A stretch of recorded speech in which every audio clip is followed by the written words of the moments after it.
Hello, and welcome to the final episode of our lockdown series of Material Matters with Grant Gibson. That's me. As regular listeners will know, the idea behind the show is that I speak to a designer, maker, artist, or architect about a material or technique with which they're intrinsically linked and discover how it changed their lives and careers. Now, usually we do this by visiting the guest's workshop or studio, but for the time being, we're recording over the internet instead, and it seems to have gone pretty well. Thanks so much to everyone who's taken the time and trouble to listen. It's been hugely appreciated. The new setup has also given us a chance to throw our net a little bit wider, and today I'm delighted to be joined by Alexis Peskine. I came across the work of the Paris-based artist at last year's 154 Contemporary African Art Fair at Somerset House and described it in a subsequent Instagram post as breathtaking. Rather than using canvas, Peskine takes an earth and coffee-stained timber base, and instead of paint, he hammers nails at different heights, which are often tipped with gold leaf to form the features of a face. The resulting portraits of black subjects, or power figures, are large-scale and immensely detailed, while being both beautiful and haunting at the same time. They also possess an extraordinary sense of topography. The work talks about race, migration, deportation, with recent pieces paying tribute to migrants undertaking dangerous boat journeys from North Africa to Europe. It's utterly compelling. Alexi, thanks so much for doing this. Well, thank you. I really appreciate it. Was it all reasonably accurate? It was. It was pretty accurate. Okay. I always like to give these shows a bit of context. As I mentioned, you're based in Paris, but whereabouts are you? In Issy, which is like southwest of Paris, where I grew up. That's where I am right now. My studio is also in the same city, so I'm here in my hood. And can we talk a bit about your studio? It's always nice for the listeners if we can kind of paint a picture, or in your case, hammer some nails into what your studio looks like. Yeah. So my studio, like, I'm really blessed to have it. Like, I really actually in the city where I grew up. It's in the neighborhood of La Gare in Issy, and it's underneath a train, underneath a bridge where the train, the RER, passes. So basically, you have like about 30 artist studios in round shapes in the modern architecture right under the arches. The place is actually called the Arches because it's under the arch of the bridge of the train. Yeah, and each circle unit has like three artist studios, have about 43 square meters. It's a beautiful studio. It's a duplex. Yeah, man, it's kind of like an extension of me, and this is where I make the magic happen, and where all the emotions, gets canalized and put out into artwork. And is everything ordered, or are you a messy worker? So I have the downstairs part where that's a little bit more messy, but it's still ordered. And then there's the upstairs part where when I spend late nights where I sleep and everything. So it's like more like looks more like a living area. No, it's actually the upstairs part is always tidy and ordered, and I have artifacts and crafts that I brought from all over the world, mainly like Brazil, the African continent, in the US or whatever. And I have like beautiful works and objects from everywhere, and my books and all that. Everything but a TV. And how have you coped with the virus? I mean, this podcast is defiantly not about the virus, but we can't really avoid it. Yeah. Did you develop a corona routine? Well, during the corona, I was locked down with my brother and my son. And so basically, we were like taking it really serious. My brother got asthma. So pretty much in about 2 months and a half, I've only went out 4 times. My brother actually didn't go out once at all. Um, and like, I went out like with a big supermarket cart with my mask and everything. And we just like, we pretty much like stayed in every day. What I did was work out a lot and cook a lot and read a lot of the books that have been wanting to read. Like I was reading 2, 3 books at the same time. I read like a lot of Frantz Fanon, some that I had read before that I wanted to read again. It was also quite tough because like having your son, he's 5, requires like a lot of attention, like during such a situation because it's really awkward. Like I know they cope better than us adults, but still, like I was trying to make sure that he had everything he needed and all the mental affection and stuff that he needed. You know what I'm saying? But I got towards the end, I got to read a lot. I read a lot of stuff about Guadeloupe because like I'm supposed to do a show there. Also, I read quite a bit about the Black experience everywhere I go, and I'm trying to understand history in general. So because like history has been hidden from us quite a bit in the West, so I always have to unlearn and relearn. I'm really like into Fanon, and like people should really, everybody should in the world should read Wretched of the Earth. Man, it's such an important piece. Mm. And yeah, so that was pretty much it. And now I'm on my phase where I'm preparing a solo show with October Gallery for September. So now I've started taking photos again and everything of to Right. make like further power figures. And so right now I'm working on the images on the computer, and I have ordered the wood and the shapes that I want to do. Like so, right now I'm like working with like more complex shapes that I have been working on. Can we talk about your relationship with the nails, but Yeah. also kind of I'm keen to unpick your process a little bit, and how do you go about creating these extraordinary portraits, the power figures that you talked about? So I came from France. That's where I grew up. My mother came from Brazil.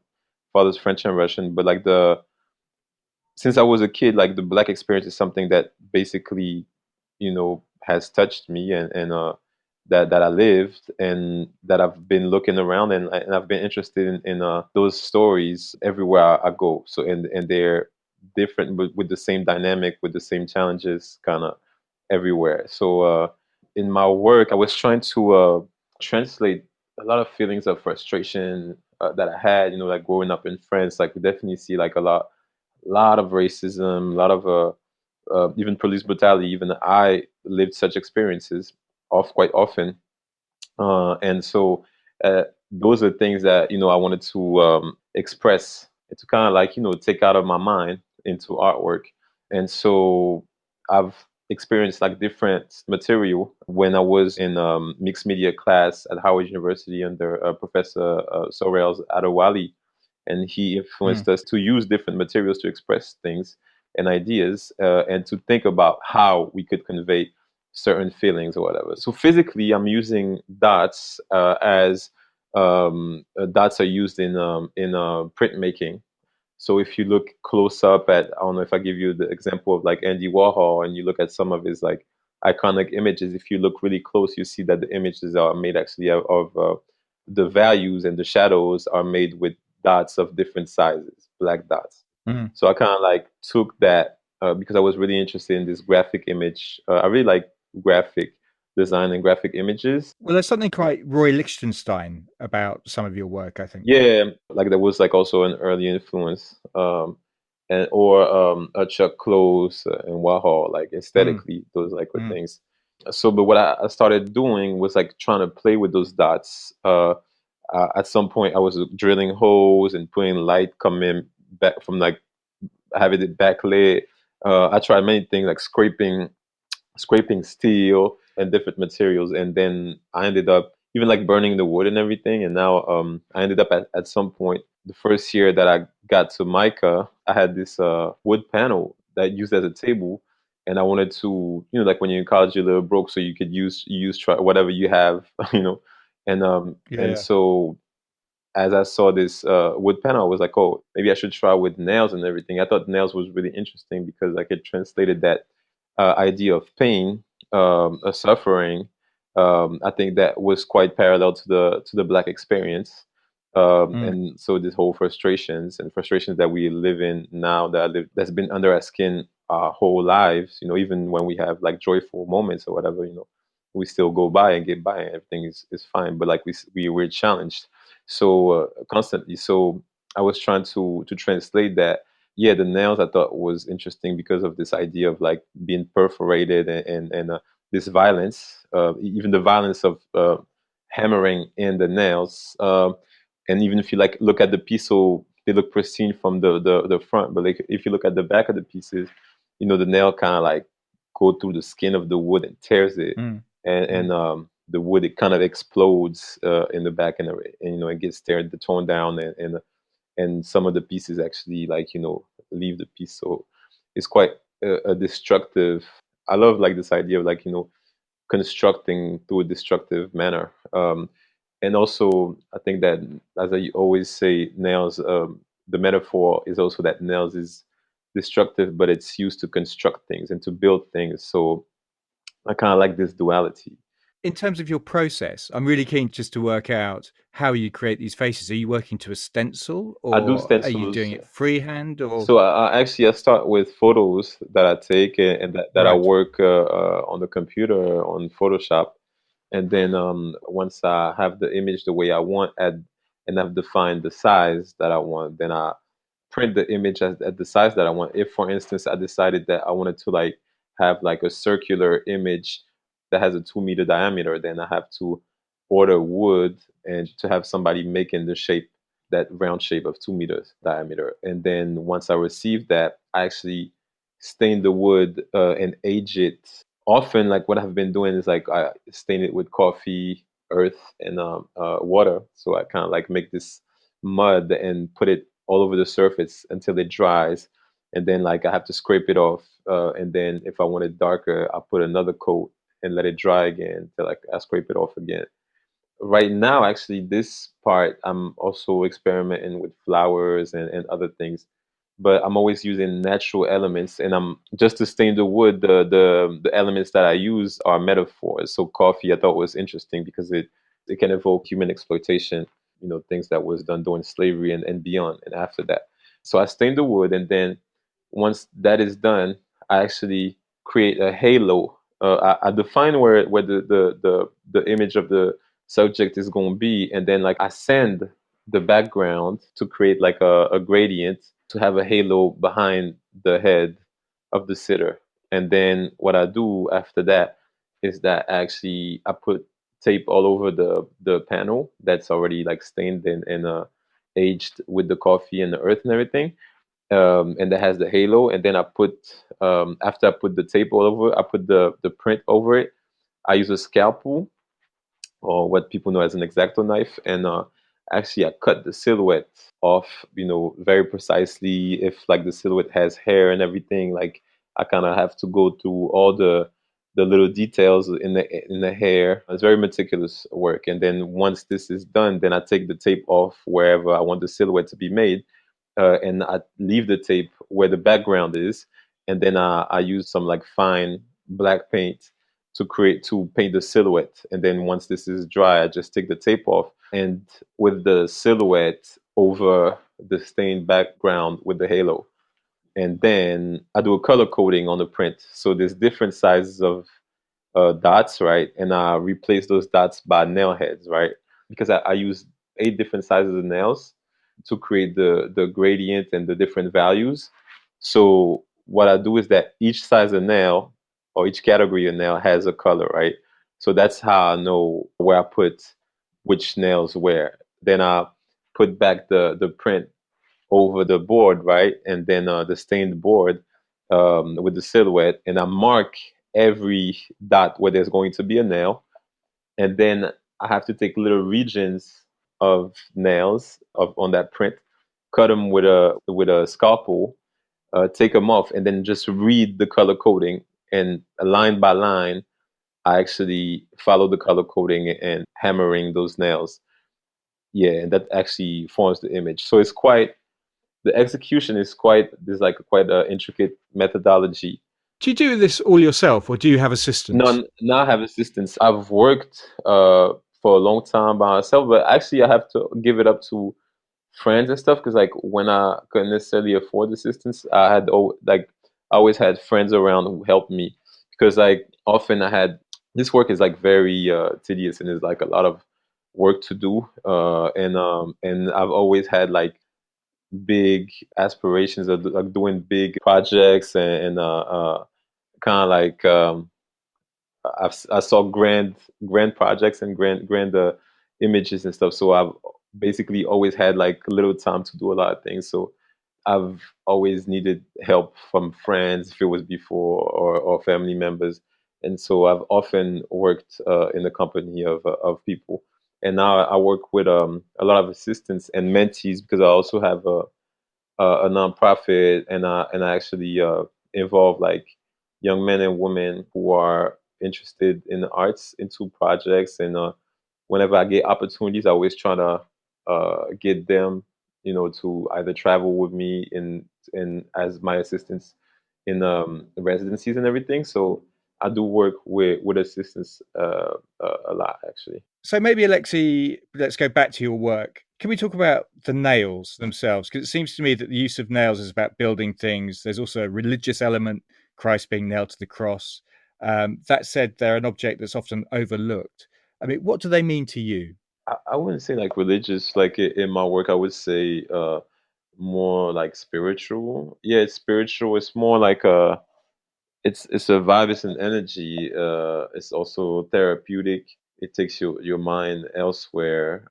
It's like a lot of aggression that you feel and that you sense, and a lot of frustrations that you kind of like ooze out, with this practice that I feel is interesting. Besides all of the metaphors that I was talking about, like within the Kisin power figures of the Congo, the wooden sculptures that have nails on them, Yeah. and they're made for the protection of their owners. That's like it was one of the metaphors that this power, this protection that I feel like Black people and Afro descendants need on the global scale.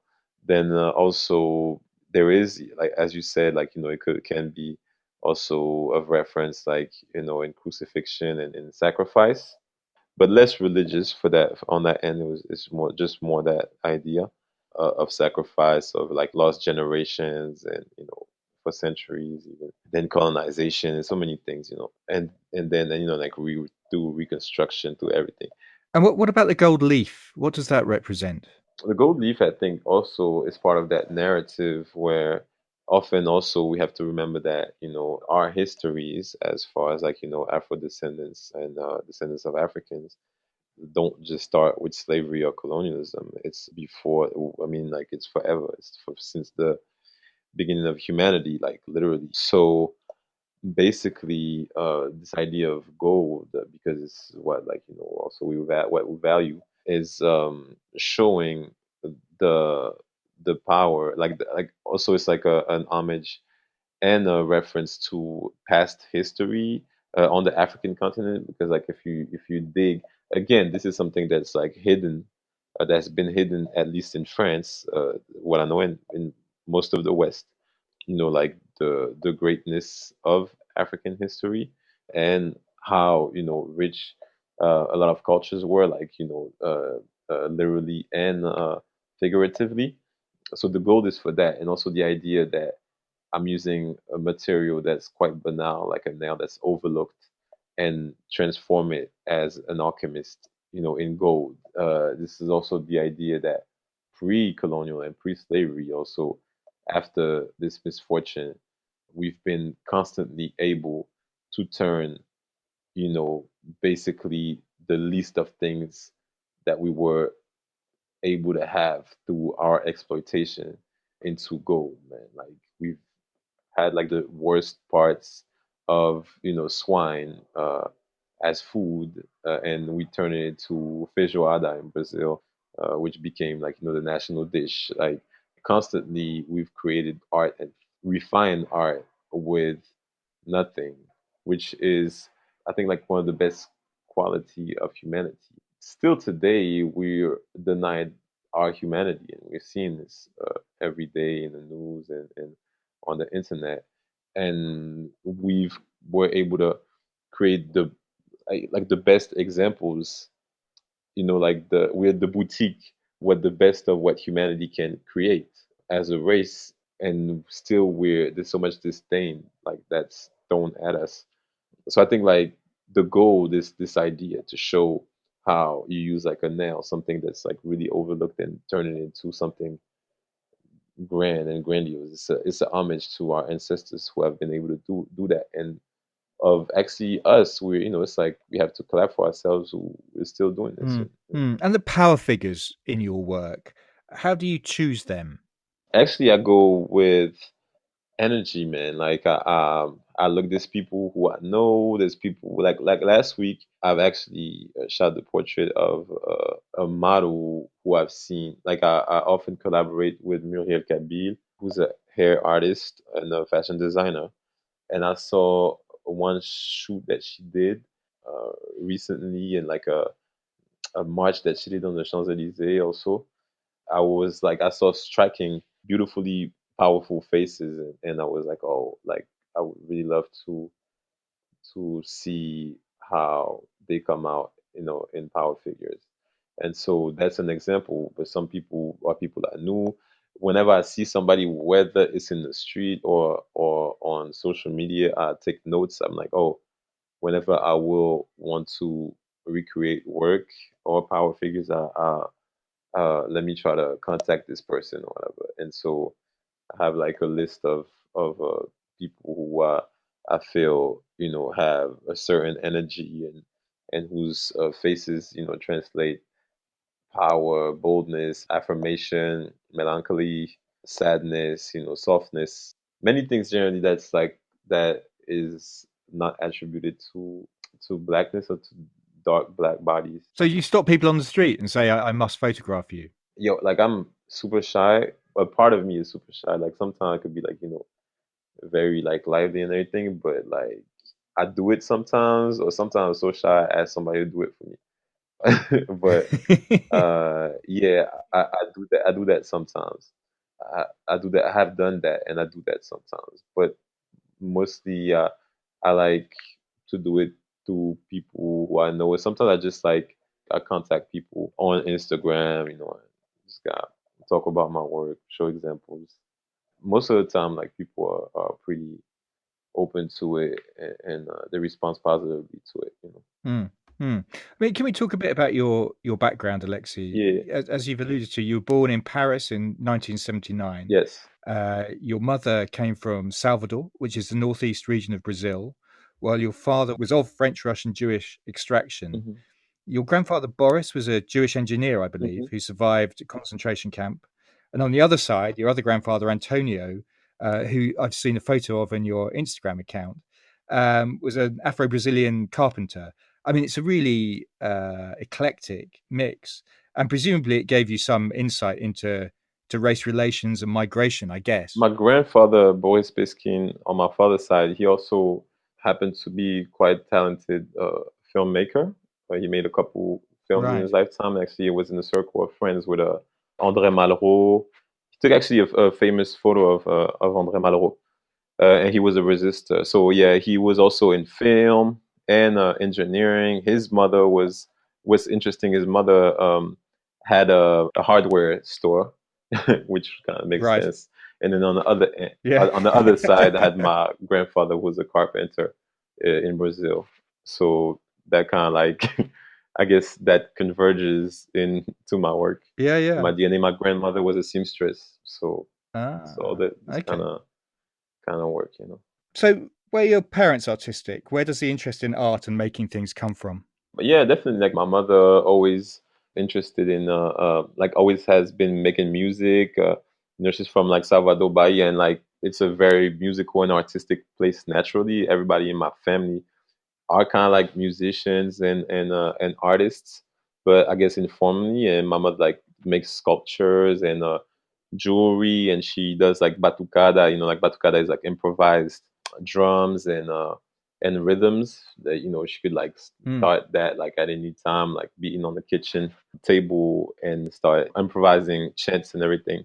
And my father on my father's side, like he's like taught us how to draw. He's like he's also a teacher in architecture. Yeah, we definitely like grew up in a very artistic household. My brothers, all of my brothers are artists. All of them. I have like three brothers. mm. My youngest brother is like a visual artist and he plays many instruments and he was a composer. And the one before him, that's right after me, also is a talented musician who was signed to Universal. He also does like music videos and films. Has won a couple awards. Actually, my youngest brother got a César for like an animation film as well. Yeah, so and the one after me like does music and film and other things, and the one before me is also into more like architecture and technology, but within art and spaces and design and everything. Yeah, yeah. So you were surrounded by art at home. What were you like at school? Like all of us was, I guess, class clowns and kind of turbulent. Yeah, we're just like we weren't that bad. We're just I guess bad, but not like violent bad. Like more like class clowns. Mm, mm. And it was kind of known. My whole family was kind of like that. Actually, we learned later that our father is kind of like this, and my mother we always knew she's kind of like that. So it's kind of like in the genes. But I don't know how to explain it. Like it wasn't interesting in school. Like there's like a lot of things that I could do actually, talent that I had. Like I really knew how to draw really well since I was like really young. I was good at sports, I was good at English, but even with that, the how you say les matières, the subjects and the topics that counted was more French and math or whatever, and you know drawing or art didn't really count, music didn't count.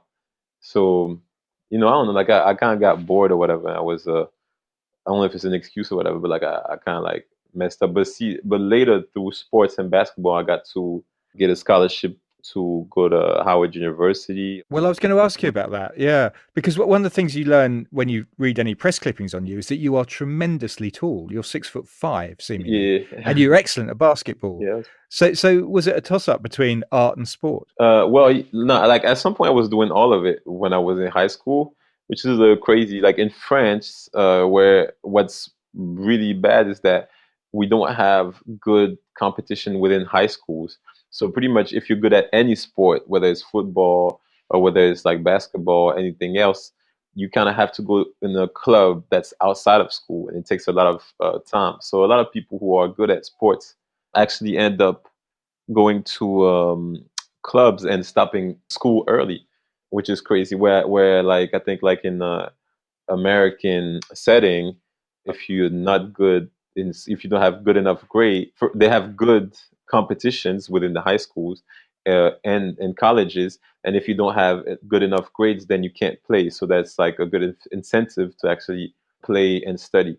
So me, when I got to high school, I was doing it. Then like at some point I guess the drawing. I went to a vocational school for art, but then when I started like being more serious about basketball, it kind of like overtook everything, and then like it was complementary because then basketball took me to the United States, and then I was like really serious about it, and then I got to college, and then in college I had to choose a major and a minor, and I choose like painting and photography, and first it was like fashion merchandising.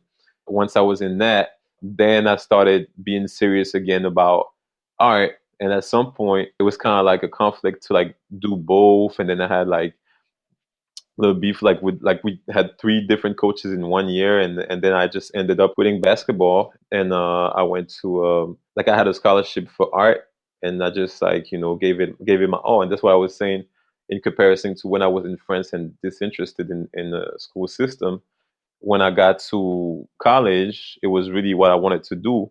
And then I ended up like graduating summa cum laude because once I had the time and once I didn't have like the crazy hours between basketball and art, then like my grades went up like crazy. And yeah, I was like passionate.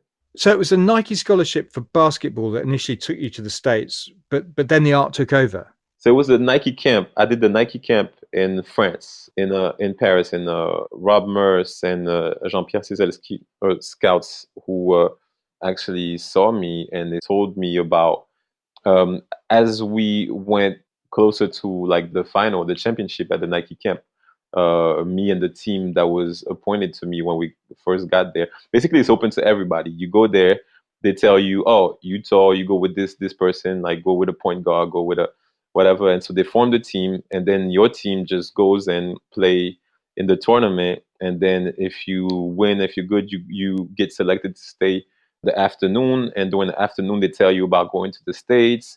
Like back in the day, like they just had started having like Europeans and French people going to the NBA, right? It was like the golden age, like of both hip hop and basketball. So we were all like crazy, watching games like at crazy hours of the night, like during the playoffs.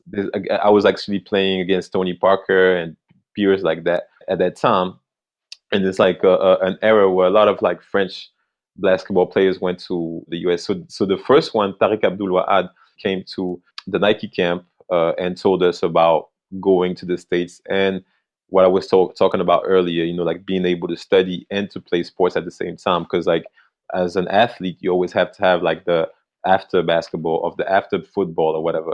Because like it don't only go till like 40 years old or whatever. So they were telling us about going to college and everything. So Nike did that and then put us in touch with the scouts, and the scouts sent us to the US. We went to LA, Long Beach, and Las Vegas. We did tournaments there, and then there were coaches who ended up like choosing who they wanted to have in their teams in high schools, and then I was sent to Atlanta at Cathedral Academy, and later at Lincoln Park High School in Chicago with Michael Adiri, who was another French kid. So, how did you end up at Howard? Why Howard University in Washington? I mean, historically, it's known as a black university, I Yeah, guess. I was like going around like to choose my universities. Like I had received like a few letters like of acceptance, and people who wanted me to play in the team and everything. And I went to visit an uncle in DC, and I went around looking at different schools. I went to American, to Howard, and other schools, and I ended up like, and Howard, like they was down with me having me, and to me it made so much sense. Like it was an HBCU. I've always been fascinated about like the black experience and about black culture and black cultures in general, and Black American culture definitely. Like it gave us Black American culture for like Afropeans, and many Afropeans would tell you, but for Afro French people or Black French people, it was like hip hop culture and Black American culture kind of like gave us a resonance because we've been like, how you say that, erased kind of of society. We're always considered, had like this second like hierarchy of French identity, I guess, or we were always like less valid as French citizens, and you didn't see like black people except to, and still today, like to be in stereotypical roles in the media and everything. We've been like othered a lot and erased. So when we were really looking up, like many people in the world, like many black people in the world, were looking up at Black American culture because you had like shows like the Cosby Show that gave you perspectives like of middle class Black American family, and like other thing than just like being thugs or whatever. And then you had like hip hop that gave us a voice to voice our frustrations and everything, like with movements like Public Enemy and other people. And actually French hip hop was like really big on that because like we kind of found our own voice and identity through their voices, and we kind of like paralleled that. I mean, which, and the experience is always like parallel. It kind of stems from the same thing of white supremacy and European supremacy and challenges that people who are other have to live. So when I got to Howard, it was like like this is so amazing. So when I went to Howard, uh, I learned all this great literature. Like I learned the Toni Morrisons. I learned that went to Howard actually. People like Roberta Flack and Donny Hathaway. Diddy went to Howard.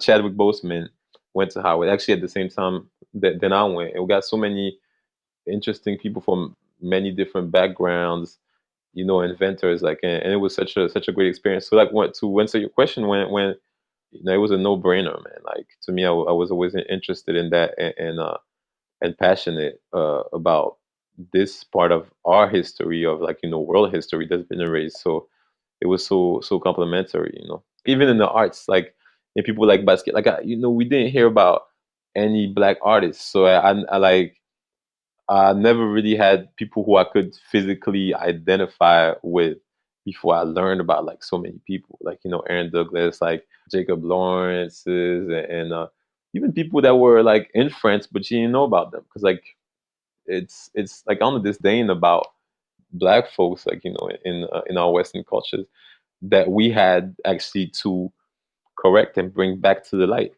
Subsequently, you got an MA in digital arts and an MA in fine arts from the Maryland Institute College of Arts in Baltimore. Yeah.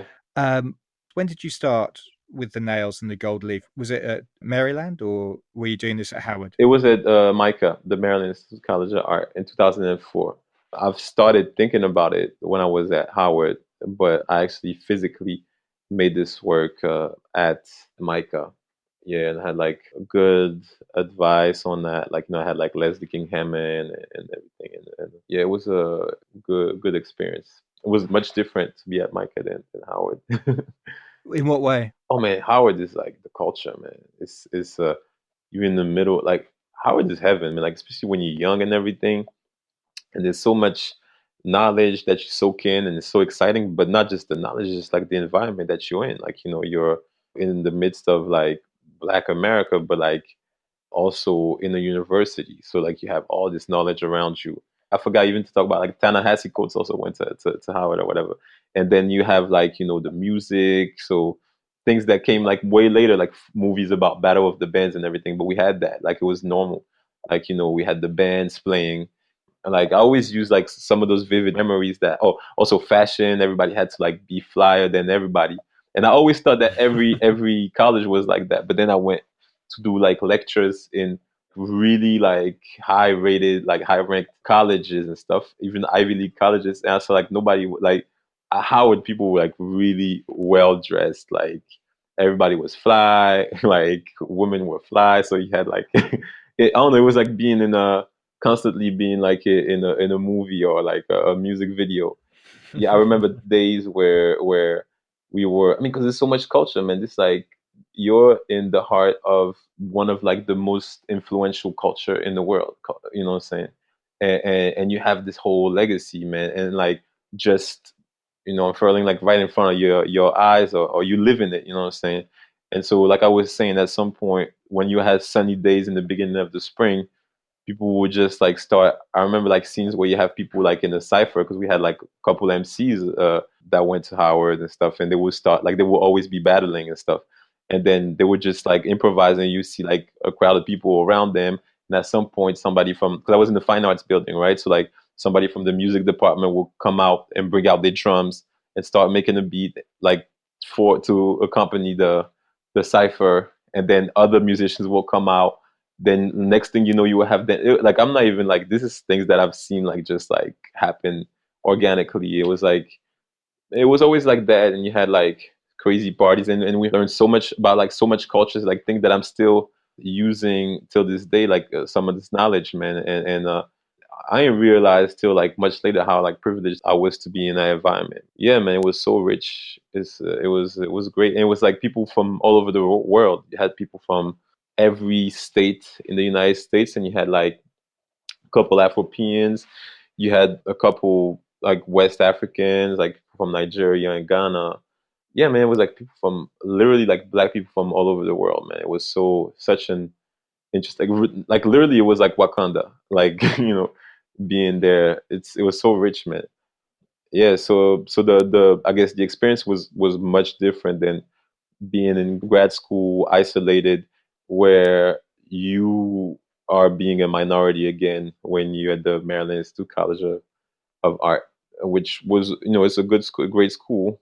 I went there, like a couple people were still my friends, like Amy Sherrill, who did Michelle Obama's portrait that says at the National Portrait Yes, Portrait yes. Gallery, or Shanique Smith.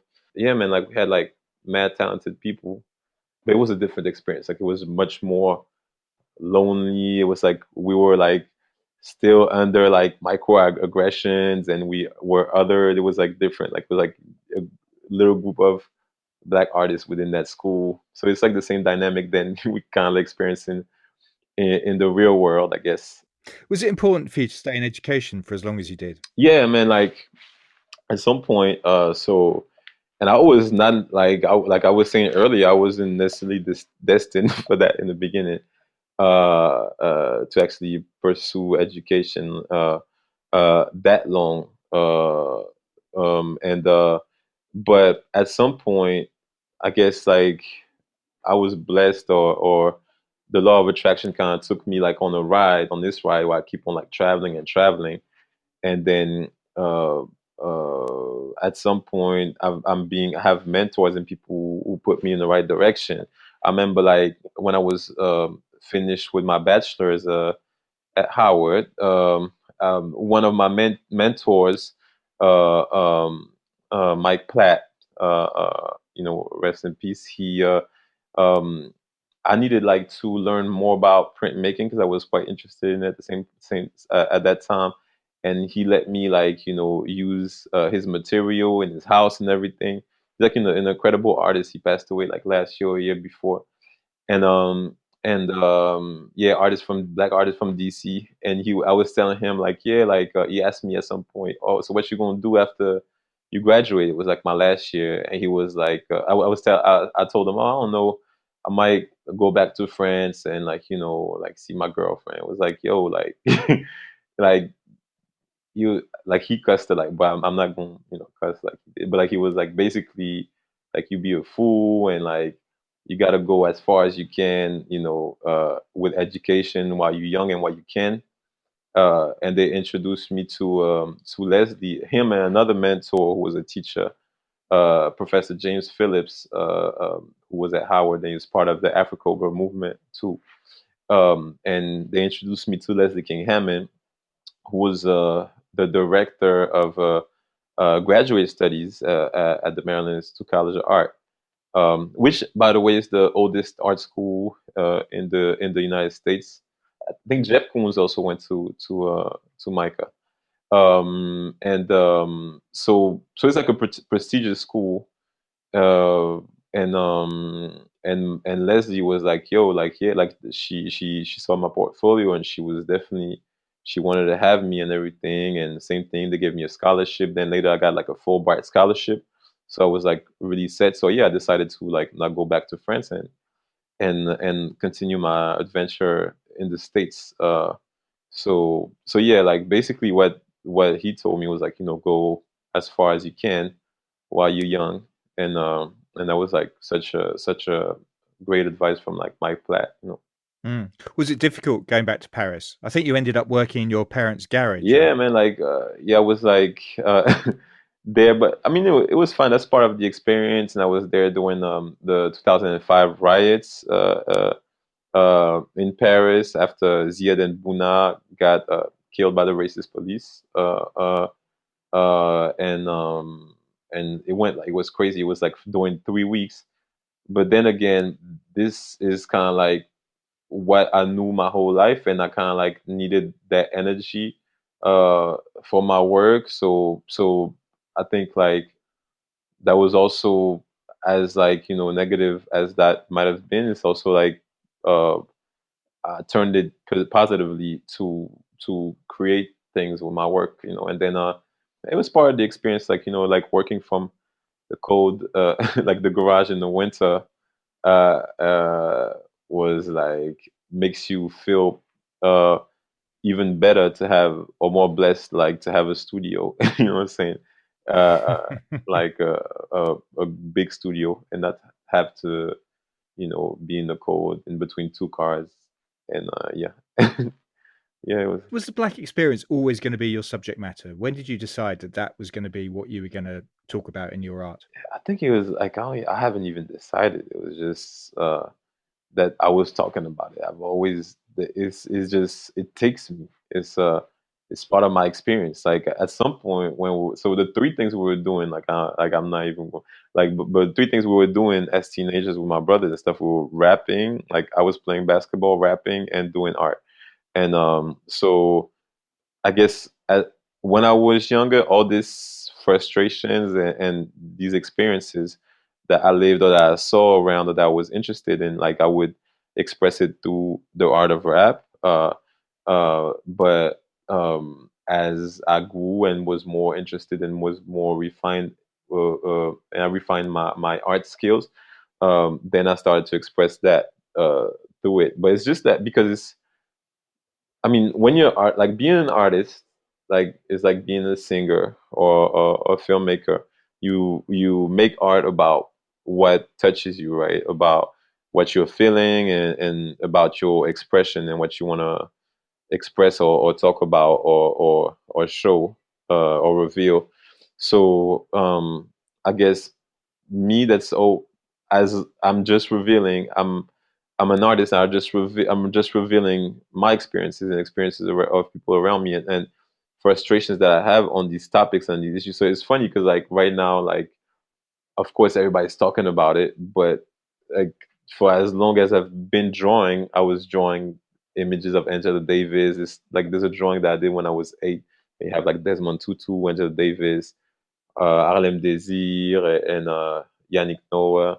So I don't know when I'm gonna stop. It's just as an artist, I'm gonna stop when I feel like you know talking about something else. But I think it's something that will always like it's a topic. There's so much injustices to like uh um to correct that basically we're going to be it's a life struggle, like we're going to be at it like for life, unfortunately. So I think that it's something that will always be around, uh and whenever I feel like talking about other things I will, but Yeah. this is I think it's definitely something that's unfortunately going to be around, you know. Yeah, I mean, you talked about obviously your experience at Howard University. It was very positive, but I'm interested to know how the Black experience differs in the US than from Europe. Okay, so basically, I would say that the U.S. experience is extremely violent. So now, because of internet, everybody is starting to learn about like redlining and things that's been hidden or whatever. And like we just knew about Jim Crow and slavery, but like there's so many other things about Black Wall Street and stuff. Like it's so violent. Like, and then it's like weapons and lynchings, and so in France, actually, it's violent because like France likes to erase. Like the difference, I would say, is that in the United States is apparent. Everything is apparent. Like you see it, and people acknowledge. At least they acknowledge the violence. The violence is like it's terrible. It's present. It's there, and but people acknowledge it. You know what I'm saying? And people will talk about it, and there's a certain morality behind it, even in the midst of the craziness and the white supremacists and all that. Like it's still part of the conversation, right? The difference. So you say Europe, but I'm gonna go with France, which I know more, for instance, than the UK. But I can tell you for sure that France tries to erase all that. So their rhetoric is like, oh, slavery is like we still trying to paint that image of the country of human rights, which I think is like completely like a farce in respect that we've colonized half of the world and still have colonies like on 5 continents and enslaved like we're like in the top 5 enslavers. You know what I'm saying? So we can't be the country of human rights. So that's one thing. So there's this hypocrisy, and also I think media and I'm seeing that especially right now because even in the world like right now there's like a kind of like a shift where everybody's like on like Black Lives Matter, where like 10 days ago Black Lives Matter was still vilified, but like in France they're always trying to make it like racism like something that's like American or something, and they try to sweep under the rug the fact that like slavery, like we had slavery. I mean, we still have slavery, like in Guadeloupe, which is part of France, even if it's in the Caribbean.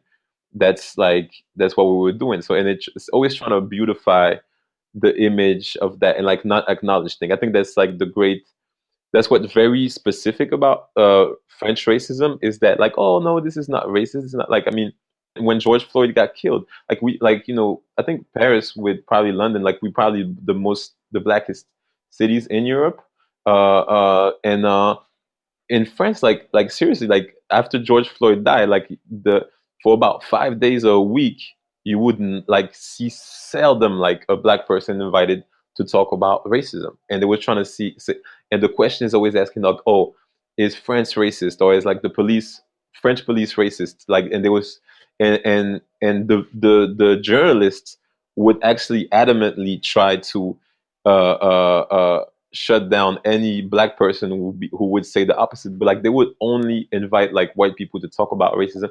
Even worse than that, they would like invite notorious racists who have been condemned for for incitation to racial hatred or something uh, to talk about these matters, or people who don't know nothing about that. And when they invite like a couple of like some of my friends like Rokhaya Diallo, like Mamfatou Nyong'o, Mabula Sumaoro, like who are like really brilliant women who actually teach those, like who every day of their lives research, that have statistics, they know things. Um, they're invited and people just yell at them, and it's like, and they're facing people who don't even have the knowledge or whatever. So I think like this denial is very French, and it's I think sometimes it's even more violent than the violence. I mean, like we've had Theo Luaka who's been raped by police, like in front of a camera. Like he was like they raped him with a baton, uh, and like people are still like trying to paint him as like, oh yeah, but he was doing illicit things, or his brother was doing illicit things, I think, which he was not necessarily, and they try to justify these things, and it's crazy. Like I don't think that like in any even like I don't know, like there's so much to say, like even to get like there's so much to unfurl like about France, but also is the denial. Like I think the strongest thing about this very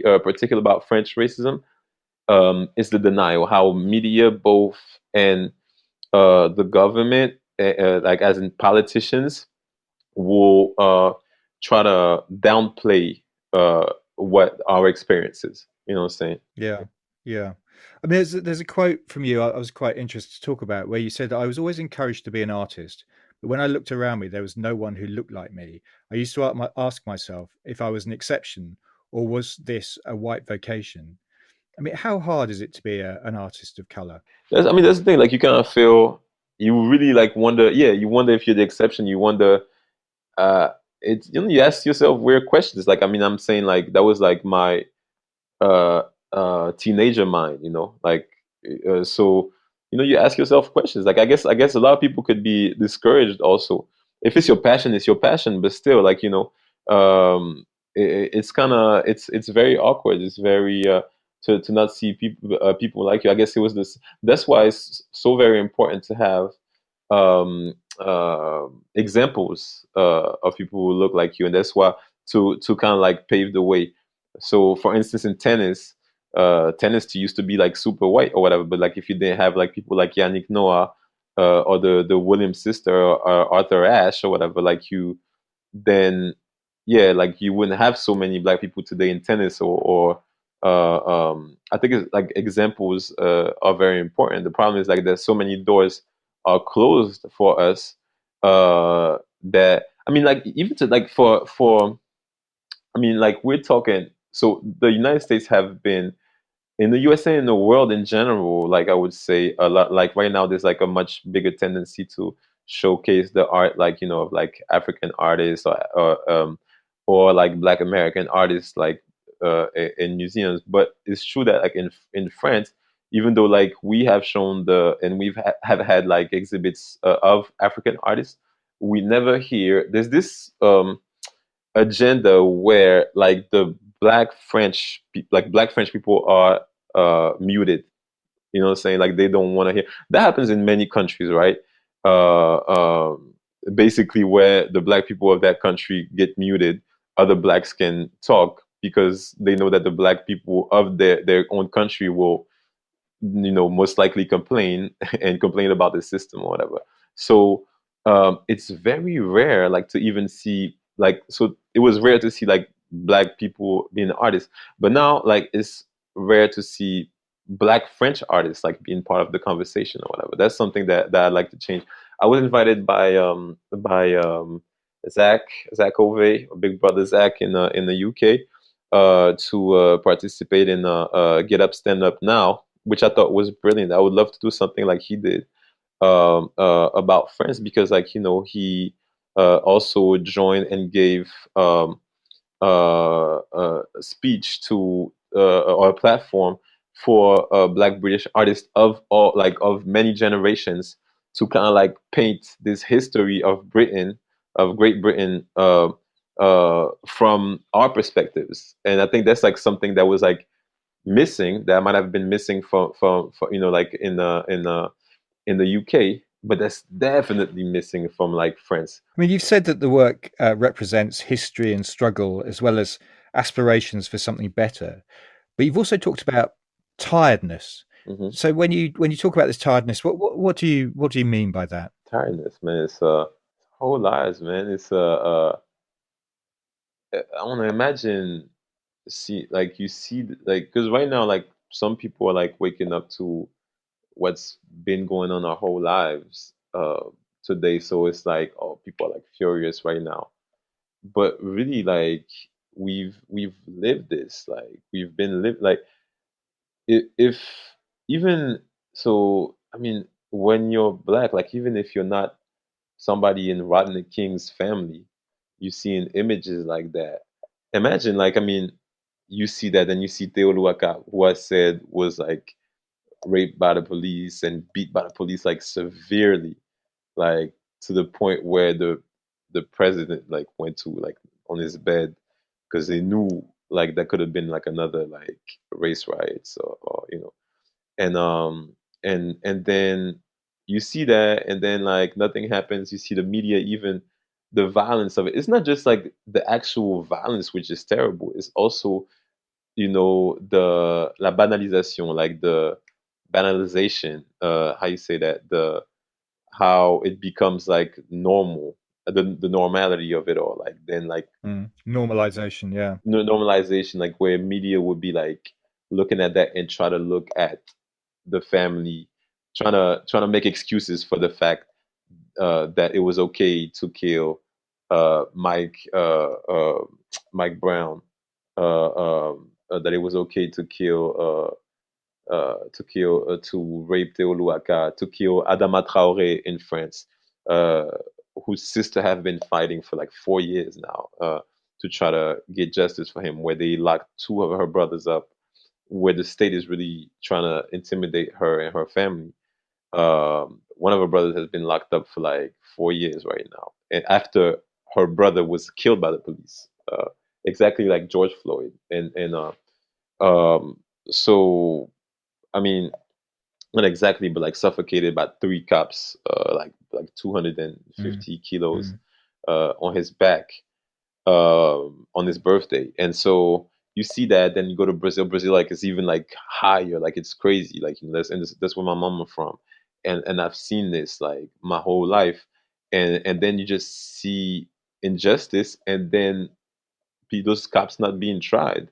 And now with the internet, like you see it even clearer, like all the time on your feed, you see all this evidence, and it's an aggression, it's a cancer. It eats you, it's in you, because like when you see the injustice, like nothing is done, and then you like, and even if something was done, which is not the case, like I mean, like right now, like imagine you have to have like the whole world rallying to try to get somewhat, maybe a little bit of justice. That's what it gets.